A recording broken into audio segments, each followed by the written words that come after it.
ज्ञान सागर में आपका हार्दिक स्वागत है, आदर है, सत्कार है और अभिनंदन है। भारतीय दर्शनों की श्रृंखला में पहले हम षड दर्शन अर्थात 6 आस्तिक दर्शनों की चर्चा कर चुके हैं। अब हम 3 नास्तिक दर्शनों की चर्चा करेंगे।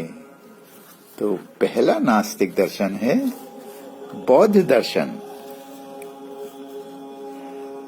बौद्ध धर्म का उद्भव तत्कालीन समय में व्याप्त अंधविश्वास व रूढ़ियों के विरुद्ध बौद्ध धर्म का उद्भव हुआ था।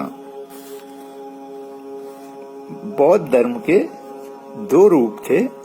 पहला है शुद्ध धार्मिक रूप। इसमें आध्यात्मिक तत्वों के रहस्योद्घाटन को अनावश्यक माना गया है तथा आचार मार्ग का सरल रीति से प्रतिपादन किया गया है। दूसरा है दार्शनिक रूप। इसमें बुद्ध की आचार शिक्षा के सूक्ष्म सिद्धांतों का तर्क बुद्धि से अध्ययन किया गया है तथा बौद्ध धर्म की दार्शनिक रूपरेखा को स्पष्ट किया गया है। बौद्ध धर्म के प्रवर्तक। बौद्ध धर्म के प्रवर्तक गौतम बुद्ध थे। उनका असली नाम सिद्धार्थ था। इनका जन्म कपिलवस्तु नामक स्थान पर राजा शुद्धोधन की पत्नी माया देवी के गर्भ से हुआ था। कथा इस प्रकार है कि रोगी, मृतक तथा वृद्ध जनों के कष्टों को देखकर उनके मन में वैराग्य का प्रादुर्भाव हुआ। 19 वर्ष की आयु में उन्होंने अपनी पत्नी यशोधरा, नवजात शिशु राहुल तथा विशाल वैभवशाली राजपाट को त्याग दिया तथा साधना में लीन हो गए। 25 वर्ष की आयु में उन्होंने 4 आर्य सत्यों की अनुभूति कर ली तथा बुद्धत्व को प्राप्त कर लिया। तत्पश्चात वाराणसी के सारनाथ में 5 भिक्षुओं के सामने अपना प्रथम उपदेश देकर धर्म चक्र परिवर्तन किया और भिक्षुओं के संघ की स्थापना की। इसके बाद मानव क्लेशों से उद्धार पाने के लिए विनय तथा धर्म की शिक्षा जनसाधारण को दी। 80 वर्ष की आयु में कुशीनगर नामक स्थान पर उन्होंने निर्वाण प्राप्त किया। बौद्ध धर्म का साहित्य। बौद्ध धर्म के सर्वस्व 3 पिटक हैं। इनमें प्राचीन बौद्ध धर्म का वर्णन मिलता है। पहला है सूत्र पिटक। इसका संकलन भगवान बुद्ध के पट्ट शिष्य आनंद द्वारा किया गया था। इसमें भगवान बुद्ध के उपदेश संकलित हैं। दूसरा है विनय पिटक। भगवान बुद्ध के शिष्य उपाली द्वारा संकलित यह आचार संबंधी ग्रंथ है। तीसरा है अभिधम्म पिटक। इसमें दर्शन संबंधी विचारों का संग्रह है। बौद्ध धर्म में प्रमाण विचार। बौद्ध धर्म में ऐसे प्रमाणों को नहीं माना जाता जो किसी और के अनुभव से, किसी पवित्र परंपरा से या किसी भी प्रकार के तर्कवाद से उपजे हैं। यही कारण है कि बौद्ध धर्म वेदों को प्रमाण के रूप में स्वीकार नहीं करता। इसलिए बौद्ध दर्शन को नास्तिक दर्शन कहा गया है। बौद्ध धर्म का विस्तार व शाखाएं। कालांतर में भगवान बुद्ध के अनुयायियों में मतभेद के कारण 2 संप्रदाय हो गए तथा 2 प्रधान शाखाएं स्थापित हो गईं। पहला है हीनयान। यह भारतवर्ष के दक्षिण में, श्रीलंका में, बर्मा और थाईलैंड में अधिक प्रचलित है। इसका प्रमुख ग्रंथ है पाली त्रिपिटक। इसमें बुद्ध धर्म का प्राचीन रूप पाया जाता है। यह अनीश्वरवादी है। इसमें कम अर्थात कर्म और धर्म अर्थात धर्म को प्रधान माना गया है। संसार का प्रचालन इसी धम्म से होता है।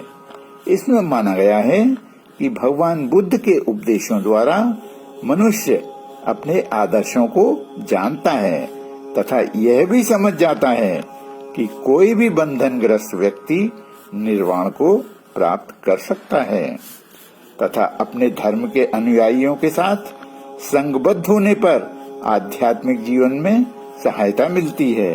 अतः कहा गया है, बुद्धं शरणं गच्छामि, धम्मं शरणं गच्छामि, संघं शरणं गच्छामि। हीनयान की दो शाखाएं हैं। ए वैभाषिक, इसे बाह्य प्रत्यक्षवाद भी कहते हैं। इसमें चित्त तथा बाह्य वस्तुओं के अस्तित्व को माना गया है। बी सौतांत्रिक, इसमें भी चित्त और बाह्य जगत के अस्तित्व को माना गया है। इसका मुख्य आधार सूत्र पिटक है। अब नंबर 2 महायान। ये भारतवर्ष के उत्तर में तिब्बत, चीन तथा जापान में अधिक प्रचलित है। महायान का धार्मिक विवेचन संस्कृत भाषा में हुआ था।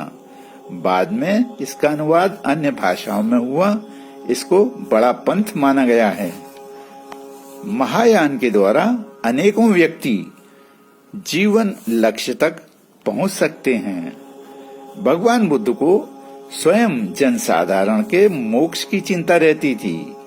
उनके इस लोक सेवा के आदर्श को ध्यान में रखकर महायानी कहते हैं कि हमें केवल अपनी मुक्ति के लिए ही नहीं अपितु सबकी मुक्ति के लिए यत्न करने चाहिए। महायान में 3 विचार महत्वपूर्ण हैं। ए बोधित्व, महायानी प्रण करते हैं कि हम संसार से विमुख नहीं होंगे, पर दुखी प्राणियों के दुख निवारण तथा निर्वाण के लिए सतत प्रयत्न करेंगे।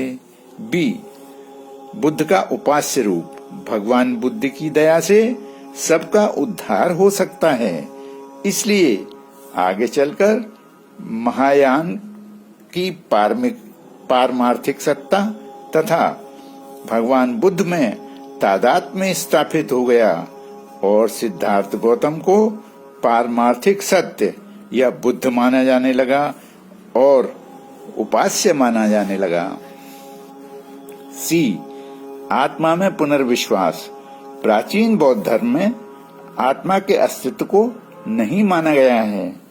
साधारण मनुष्य की आशंका का कारण यह है कि अगर आत्मा का अस्तित्व नहीं है तो मुक्ति किसकी होगी।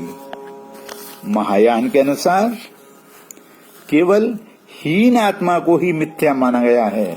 पारमार्थिक आत्मा अर्थात महात्मा मिथ्या नहीं है।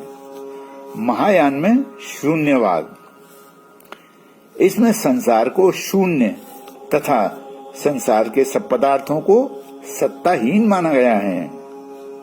ज्ञाता, ज्ञेय और ज्ञान परस्पर आश्रित हैं। अतः यदि एक असत्य है तो शेष 2 भी असत्य होंगे। अतः अभ्यंतर और बाह्य दोनों प्रकार की सत्ता नहीं है, इसलिए संसार शून्य ही है।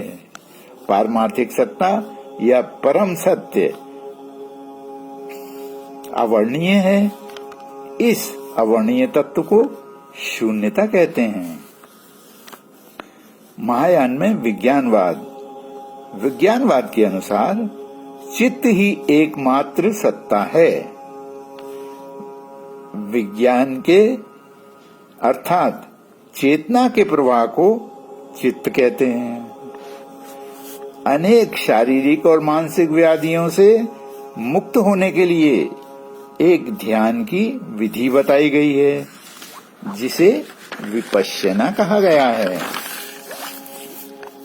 आरंभ में सांस को देखते हैं, फिर सांस के स्पर्श को देखते हैं, फिर संवेदनाओं को देखते हैं। उसके पश्चात शरीर के भीतर सूक्ष्म अवस्थाओं की अनुभूति होने लगती है। फिर विपश्यना द्वारा स्थूल मन को सूक्ष्म किया जाता है। सूक्ष्म मन संवेदनशील हो जाता है। तब भीतर की संवेदनाओं को सतर्क होकर साक्षी तथा तटस्थ भाव से देखा जाता है तथा मन को अंतर्मुखी करके अपने भीतर की सच्चाइयों को स्वानुभूति द्वारा यथार्थ रूप में जानना तथा कल्पना से मुक्त होकर सत्य दर्शन करना, कोई प्रतिक्रिया न करना।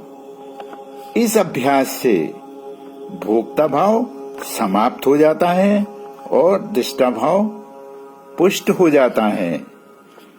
राग द्वेष और मोह समाप्त होते जाते हैं।